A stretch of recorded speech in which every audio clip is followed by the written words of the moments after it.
No, joining us right now. And I was, speaking of, because one of the things that we're looking at when we're discussing this primary race, and everyone's like, well, what if it gets to the point where you can't vote for the Republican nominee? What if you can't do that? You would not believe how many people I have asking me this. I was laughing out loud at his Twitter feed. Austin Petersen is a libertarian candidate for the presidential nomination, right? And he's engaging. He goes back and forth with, the people that follow him. He gets the process. And most importantly, I love his tagline. What is it? I'm running for president so I can leave you alone. Something to that effect. Austin Petersen joins us on the phone right now. Austin, welcome to the program. Thank you so much for joining us. Hey, Dana. Thanks for having me. So tell me a little, you basically, you want to run for the executive office so you can leave everybody alone. Do I have that correct? Pretty much. It's like the old Calvin Coolidge style of governance. The business of the American people is business. I just want to, do the people's business and let people alone. Licensing, deregulation, free markets, that's what the message is of my campaign. If I win the nomination of my party, I'll be the only pro-life, pro-constitution, pro-liberty candidate on the ballot. So I think it's not a bad spot to be in. And this is a great moment, by the way, for the Libertarian Party and for third-party consideration. By the way, I love that you just invoked Calvin Coolidge. I felt like we just became best friends a little bit right there, because Coolidge is one of my favorite people. But this is, and I'm sure that you've noticed this as well, because there are a lot of people paying a lot of attention to the Libertarian Party at the moment. Right. And again, if I win the nomination, or when I win the nomination, we'll be having a discussion about how small business is the driver of the American economy and talk about what is a real pro-growth agenda. And I think that people want to hear about this. They want to understand how capitalism and free markets sets us all free and lifts people out of poverty, and how we can solve some of these socioeconomic problems that are at the heart of the narrative.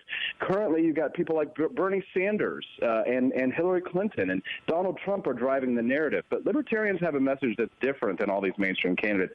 That message is one of economic liberty and personal freedom, and that really does resonate, because that is true Americanism. It has its hearts in what the founders envisioned for our country, a real small constitutional republic. That's kind of what my main message is, and it's resonating. Yeah, well, it is, and that's one of the things, grassroots. And like myself, I just consider myself a constitutionalist. I hate all the other labels. I don't like pledging to a particular party. I'll storm the castle so I can overtake the castle. But so far, not enough people have wanted to leave me alone. I just want the government to leave me alone. You know what I mean? I want them to just stay out of my business. I don't want them to force me into anything. If I want to open a business and do whatever I want to do with a cake, I want, let me be. And there are a lot of people that I thought felt that way. And the conservatism and the right, and by the right, I mean, I don't mean to offend you, but I'm even going to include some libertarians in this, because they're not progressives. But I feel, have you noticed there's been a shift? There has been a shift in the electorate. And what does this do for libertarianism, especially with the rise of somebody like Donald Trump?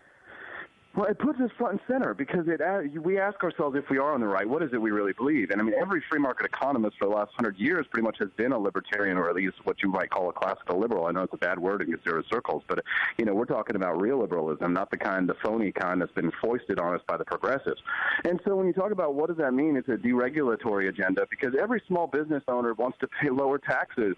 They're tired of the red tape that stops them from competing. And this is where the left and right come together, because the crony capitalism, the corporatism that goes on in our system, where we're bailing out these big businesses, a trillion here, trillion there for the too big to fail. They don't see that they're getting a fair shake. So libertarianism comes front and center and says to both right and left, wherever you may be, we're trying to give business owners, individuals a fair shake. And that's really, as long as the libertarians can articulate that message to the American people and remind them of their roots, then, I think at its heart, it becomes a discussion about private property and about freedom and what freedom means. And we're a libertarian nation, because Lady Liberty sits out there and welcoming everyone who comes to our shores, Yeah. So as you know, 2A is a huge issue for me. How do you feel about like constitutional carry and reciprocity and don't even get me started. like I said in the Libertarian presidential debates on Fox, I said, I would overturn the National Firearms Act so fast your head would spin. It's really, to me, it says shall not be infringed. Why do I have to pay $200 to buy a tax stamp for the suppressor on my AR-15? I built my own last year, and I encourage Americans to do it as a hobby. I actually teach people how to clean their guns, and it's important that we not only exercise these rights, but we discuss what they mean. So you really don't get much more hardcore Second Amendment fan of in the Libertarians. The only thing that makes it controversial is that we want to allow gay married couples to protect their marijuana fields with fully automatic machine guns, and that's what some people think that's too much freedom, but not me. So yeah. So let me ask you this, because everybody's been talking about the bathroom bill and, of course, cake baking. Do you think that if you're a Christian baker, or say that you're a Jewish baker, should you have to, if you're a Christian baker, should you have to bake a cake for same-sex wedding ceremony? Or if you're a Jewish baker, should you have to bake a cake for Nazis? This isn't even like electricity where you're talking about cutting off utilities here. You're saying put a gun to my head, force me to bake a cake. And so, Governor Johnson and I sparred on that in the national debates, and I slipped that in there. Should a Jewish baker have to bake a cake for Nazis? And he said yes. And I'm like, Governor, that's not even the law. Like, Title II of the Civil Rights Act makes it so that we have protected classes. So Nazis, by the definition of the law right now, are not a protected class. And now the question is whether homosexuals will become a protected class. And I don't like the protected classes idea. I think that I really don't. I despise it because I'm an individualist at heart. And it's like the preference of one group over another. Right. Christians ought to have religious freedom, so should Muslims. I mean, should you force a Muslim to make pork? Should a Jewish prostitute be forced to service a neo-Nazi client? How far does it go? So at what point do we own our lives, our body, the production of the fruit of our labors? At what point does the government own it, not us, and can dictate who we shall not serve? We got to have this guy back on. There's a racist question in there. Yeah. There's a racist question in there, of course, but, we got to discuss this stuff individually. Yeah, no, and this is kind of exactly, what it gets to. Last thing for you here, particularly on the lines of political correctness, because political correctness and police speech and speech codes and everything else, nobody can talk or do anything for fear of offending someone else.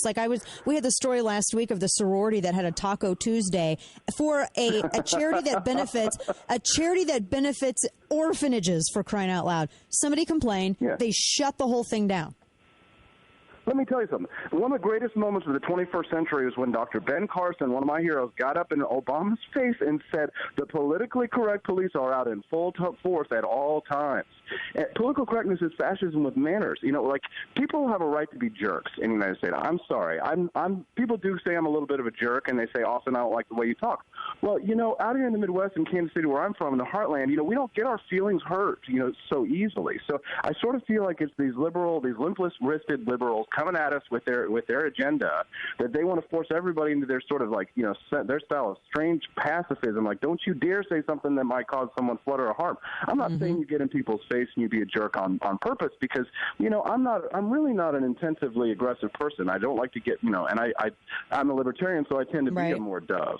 But if words are hurting you, get over yourself. If you really need a safe space, get it on your own time.